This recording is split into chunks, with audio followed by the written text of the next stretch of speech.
കള്ളന്മാരുടെ നിലവിൽ അവിടുത്തെ അവർ കുരിശിൽ തറച്ചു. കുരിശിൽ കിടന്ന് സ്വന്തം ശത്രുക്കൾക്ക് വേണ്ടി അവിടുന്ന് പ്രാർത്ഥിക്കുന്നു, നല്ലവരെ ആശ്വസിപ്പിക്കുന്നു. മാതാവും മറ്റു സ്ത്രീകളും കരഞ്ഞുകൊണ്ട് കുരിശിന് താഴെ നിന്നിരുന്നു. ഇതാ നിന്റെ മകൻ എന്ന് അമ്മയോടും ഇതാ നിന്റെ അമ്മ എന്ന് യോഹന്നാനോടും അവിടുന്ന് അരുളി ചെയ്തു. 12 മണി സമയമായിരുന്നു. പെട്ടെന്ന് സൂര്യൻ ഇരുണ്ടു. 3 മണിവരെ ഭൂമിയിലും അന്ധകാരമായിരുന്നു. എൻ്റെ പിതാവേ, അങ്ങേ കൈകളിൽ എൻ്റെ ആത്മാവിനെ ഞാൻ സമർപ്പിക്കുന്നു എന്ന് അരുളി ചെയ്ത് അവിടുന്ന് വിളിച്ചു.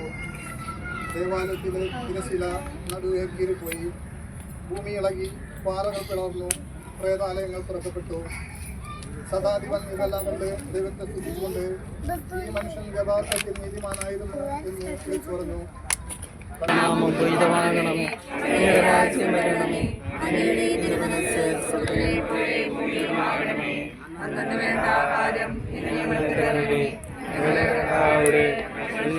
പോലെ കടകളും പാപകളും